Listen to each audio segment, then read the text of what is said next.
Hey guys, Phil/Polygon here. Welcome to part 12 in the Purist's Guide to Character Building. A Purist's Guide to Character Building. I don't know if it's the Purist's Guide. It's just another one. Freshly back from the Painted World. Bombing around in there, we left Priscilla alive to keep that area as an active PvP zone. But we did grab Vow of Silence, the Dark Ember, grabbed our Red Sign Soapstone. There's only one piece of gear our character needs. It's a skirt. We get it in the Dukes. So that's where we're headed.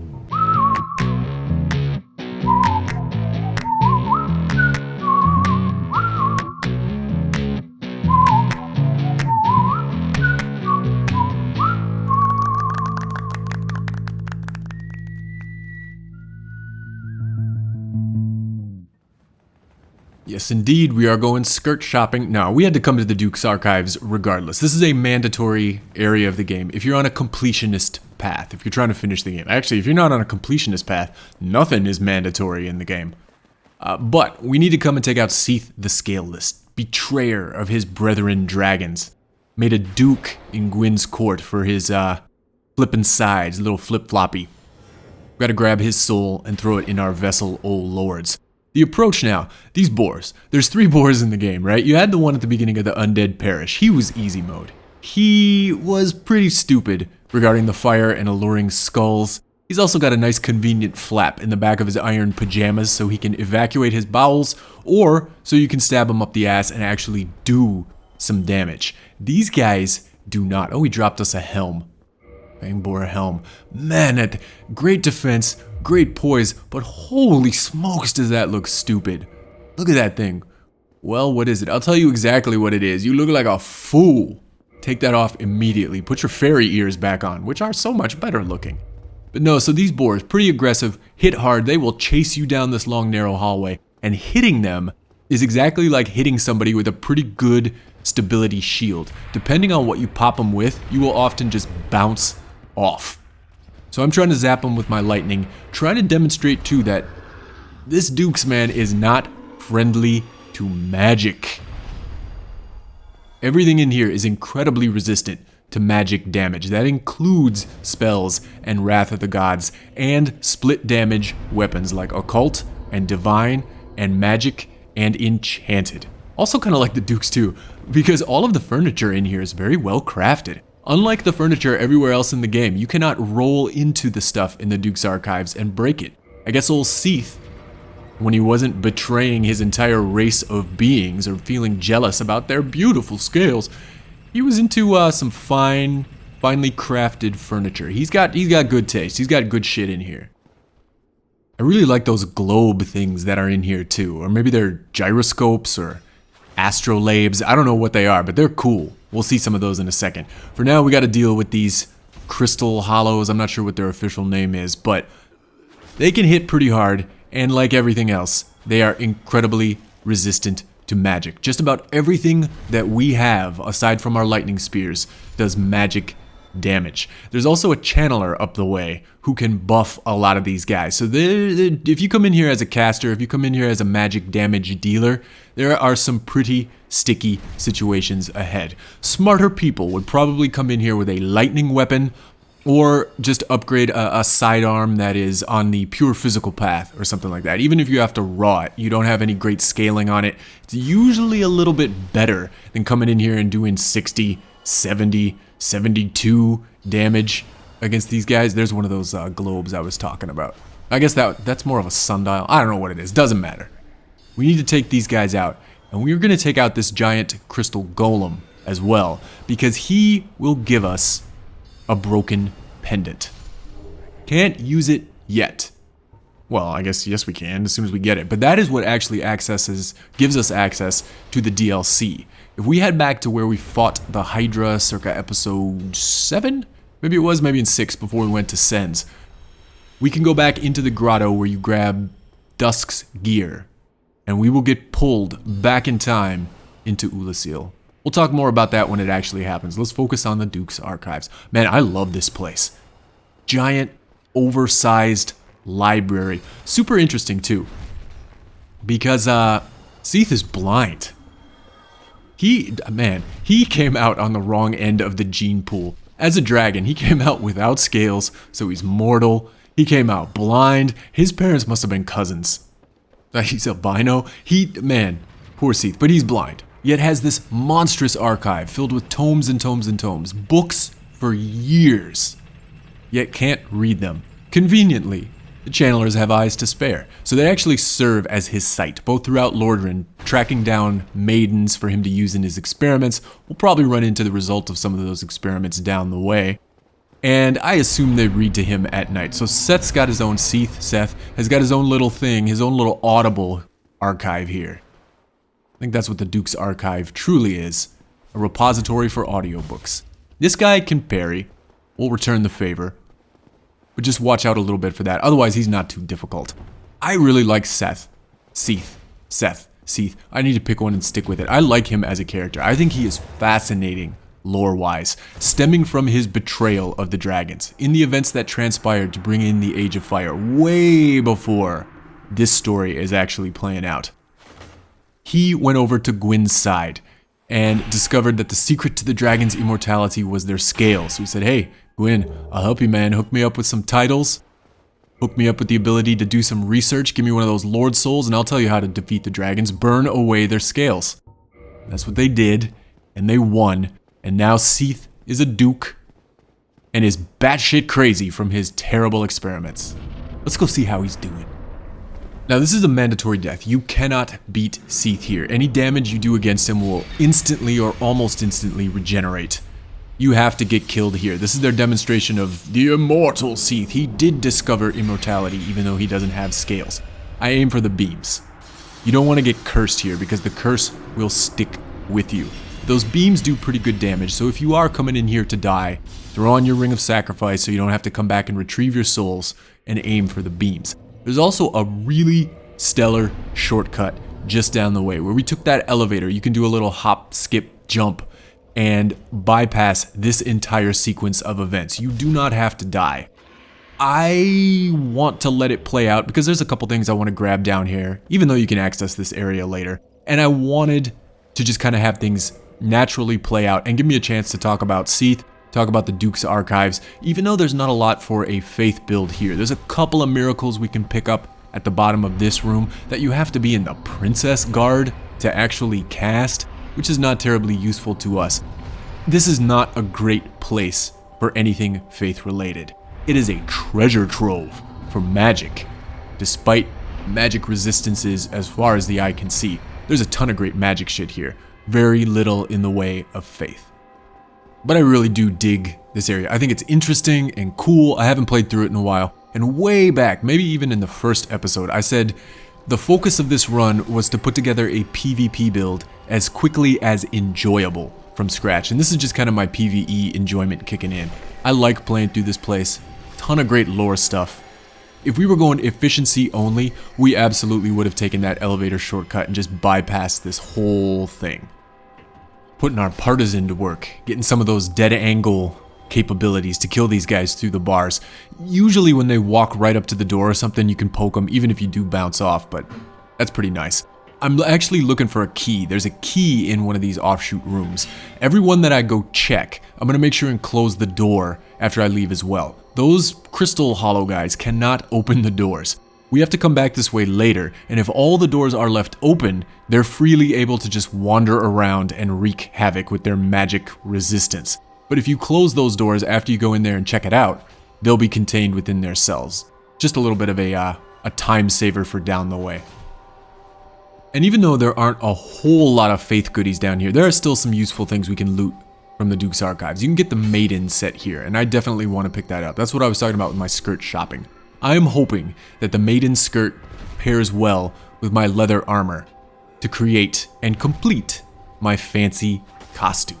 There's also a Firekeeper soul here. It's a little bit of a back and forth to grab, especially you not taking the shortcut, but in the route that we've taken thus far through the game, this will be our first Firekeeper soul probably since Blighttown, and it's always nice to have more potent Estus. You can snag your very own channeler set here as well. We'll talk about that as it comes up. Let's hit on these guys though, these Pisakas. So I mentioned earlier, Seath uses the channelers as his eyes and ears out in Lordran. He sends them out into the world, says, hey, so let me know what's going on with things. And by the way, if you find any young girls maybe bring him back this way. Got some experiments I'd like to run. I don't know what kind of experiments he's actually doing. No doubt diabolical. Maybe that results in, oh, say a human-dragon hybrid daughter, you know, air quote, experimenting on you. I don't know. But one of the things he does do is turn these maidens into these pisakas. These weird, oh my. Is that the one that climbed up the ladder earlier? He fell down from somewhere. He thought he escaped, only to plummet. Anyways, Seath does transform these maidens into these guys. Weird, tentacly, Cthulhu-looking things. Super creepy. If you crank up your in-game volume, mixed into their guttural noises, their grunts and their lunges and their screams, is the crying, the sobbing of girls. It is fucked up. I'm assuming these two in here as well. They drop a pair of miracles. One is bountiful sunlight and one is soothing sunlight. Those are miracles specific to the Princess Covenant, or Princess Guard Covenant. So I'm assuming once upon a time, these two ladies were members of the Princess Guard. Maybe friends of Ria's? Maybe older than that? Who knows? That door back there was locked. We gotta come back this way when we acquire the key. That's actually where you snag the Firekeeper soul. But another thing that I think is kind of cool about these pisakas is that they seem to be controlled or manipulated via sound. One of the things that happened when we escaped our cell right after Seath killed us, there was a cutscene I edited out where one of these snake cats rolled over and turned on this old gramophone looking machine, there it is, that just started emitting this klaxon.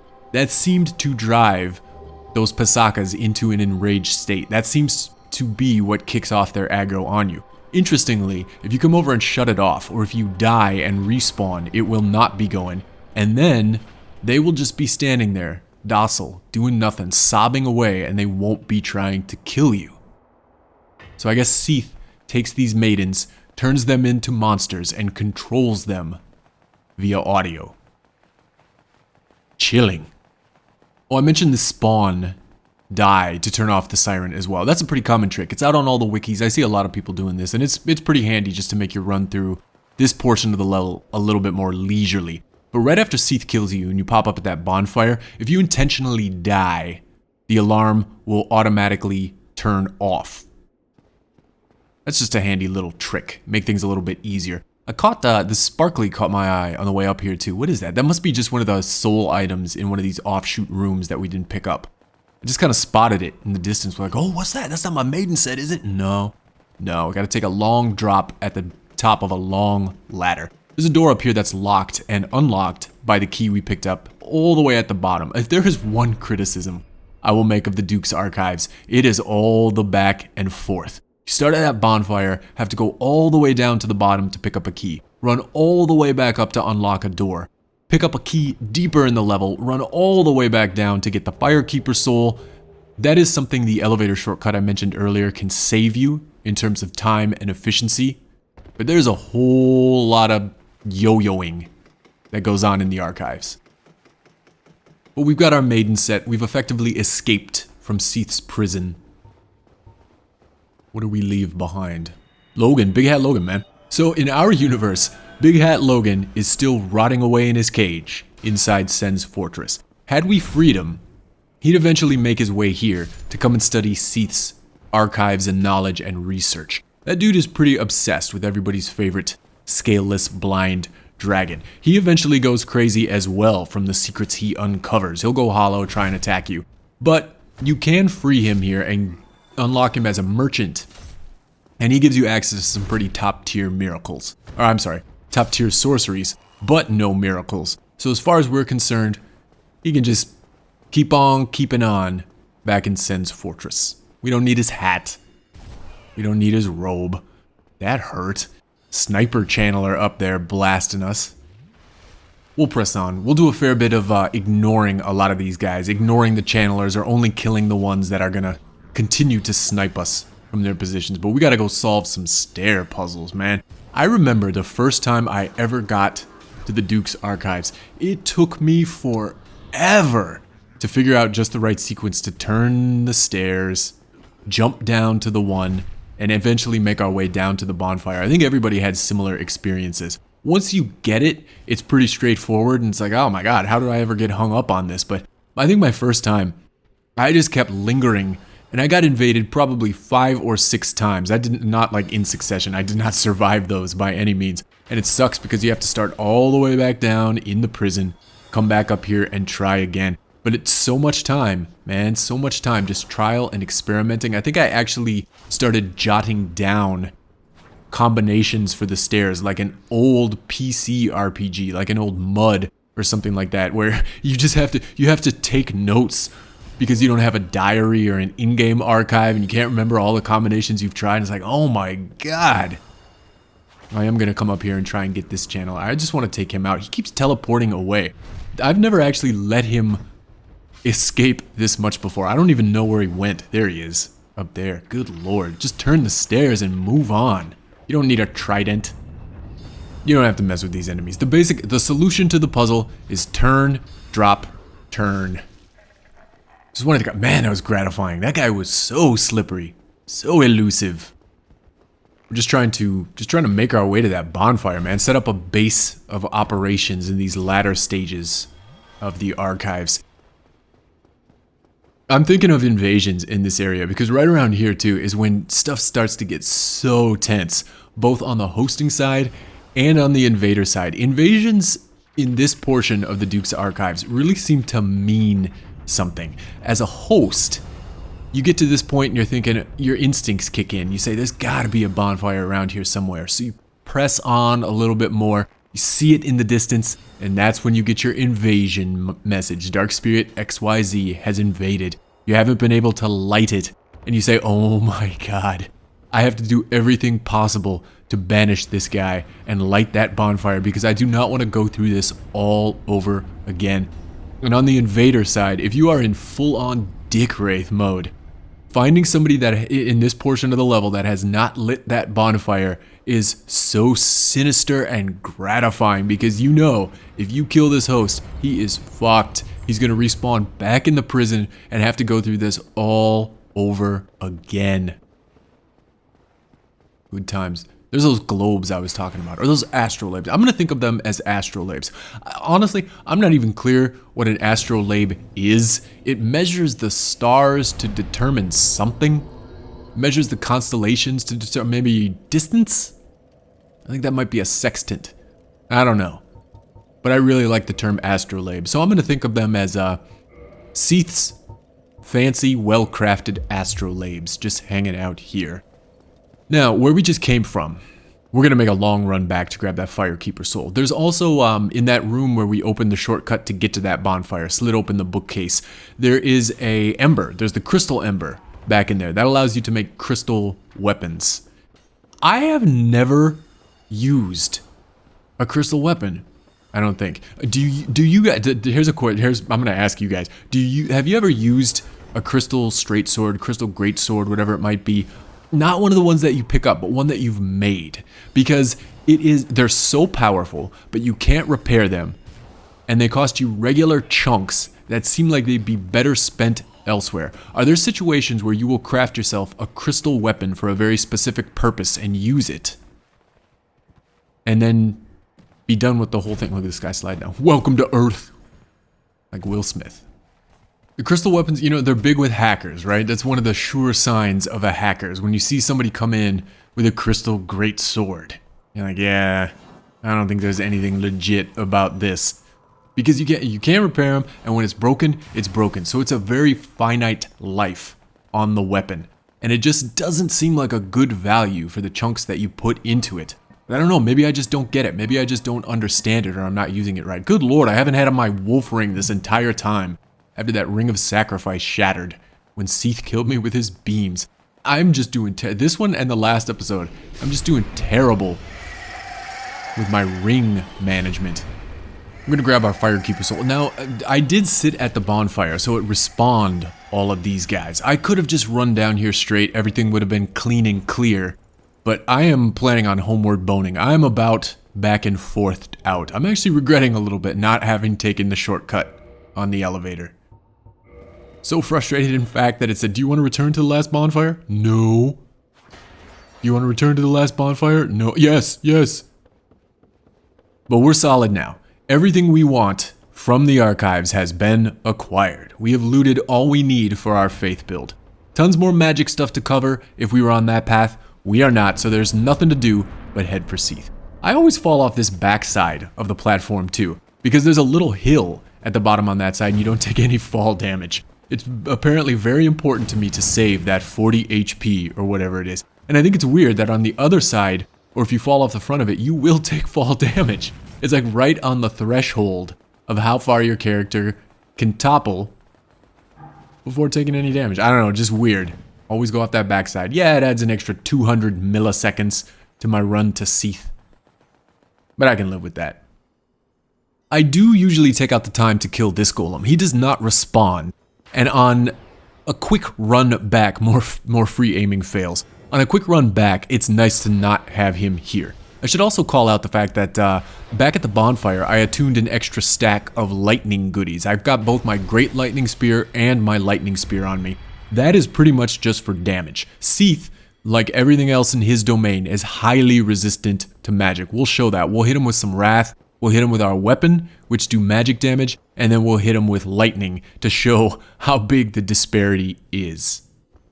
I'm gonna do just a little bit of lizard killing down here. These guys are a really good source for Twinkling Titanite. They drop blue chunks and the occasional green shard as well. We don't really have a need for any of that stuff except for maybe the green shards if we want to ascend some additional divine or occult weapons. Thanks, message. I got a little turned around there on my invisible bridge. I usually try to aim for this outcropping right there, but I don't know. Just got dizzy or something. I was ensorcelled by that moonlight butterfly, so hypnotic with the slowly flapping wings. No, so back by those lizards, that's also where you can acquire the blue slab. It's a bitch. Man, my least favorite thing about being a caster build or a magic build is having to get a blue slab. It is nothing but zigzaggy, confusing, invisible bridges to get over to it. So have a ton of prism stones on you, shoot arrows at the ground, do whatever you gotta do to pathfind, and then probably just homeward bone from the other side. Don't try and make it back. Again, we don't need it. We'd absolutely employed the clam cheat technique though. So what happens when you originally run in here? Seath is not around. He swoops in from outside the boss arena. Running in here, you usually have a pretty good chunk of those clams on your tail. When Seath flies in, the boss fight is initialized and the fog goes up, usually trapping said clams inside as well. When you quit and reload, the enemy positions reset. You start outside the fog gate. If you spam re-entry, only you can enter, not the clams. And we just tricked Seath into breaking his own primordial crystal. You have to take out that crystal before you can do anything to this guy. I usually let him do it because then it gives you a free couple of hits on the tail end while he's stunned. You can absolutely break it yourself, but I think it's just kind of funny to let him do it. I can hear you over there. I'm gonna hit you with this beam. Oh no, my crystal. Poor Seath. Poor Seath. 1, 2, 3, 4 pokes for 256 damage against Seath the Scaleless. He's got a wee bit of magical resistance. My general strategy against this guy, regardless of how I'm playing him, I like to stay at medium range and try and lure him into doing his beam/crystal attacks. At medium range, when you see him dip his head, you can charge in and he will shoot his projectile and the crystals will spawn out from where his body is. So you can rush in, give him some attacks, blast him with whatever it is, and then I just kind of repeat that forever. Even Wrath, not good against Seath.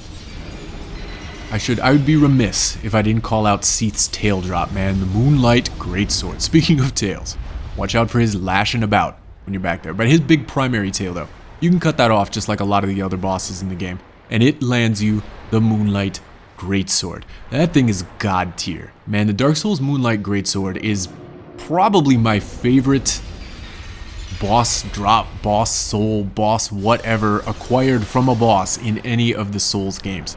Well, I haven't played Bloodborne. But man, that thing is absolutely amazing. Unfortunately, it's an intelligence weapon, so our character is not going to be able to put it to work in any significant capacity. Too bad it's not like the one from Demon Souls. The Demon Souls Moonlight Greatsword was actually a faith weapon. And then, in which case, we would do everything possible to acquire that. But the one in Demon Souls was not nearly as good either. From Beto. The Moonlight Knight. Ignored shields. It's pretty cool. But a moot point. I'm actually pretty glad we equipped that extra stack of lightning spears as well. We're down to our last one, which we'll use to finish off Seath. But had we only had those, and not the regular versions, we would not have been able to zap the golem on the crystal bridge and completely take out Seath. We would have to rush in there and poke him for 60 damage with our plus 10 Divine Partisan. But that's it. Seath is gone. We've got our bequeathed Lord Soul. The third, only one left to acquire, is from the Witch of Izalith and the Bed of Chaos. There is absolutely a reason I saved this one for last, which we'll cover on the next one. But in the meantime, let me know, what did I miss? Not a ton of stuff for a Faith build in the Duke's Archives. Odd considering the length of this one. It was a long episode, but that is just because of the scope and the grandeur, and in my opinion, the coolness of Seath's library. So let me know, what do you do differently? And I'll catch you on the next one. See ya. Oh, let me know about the crystal weapons too. Do you use those? Who knows? All right, see ya.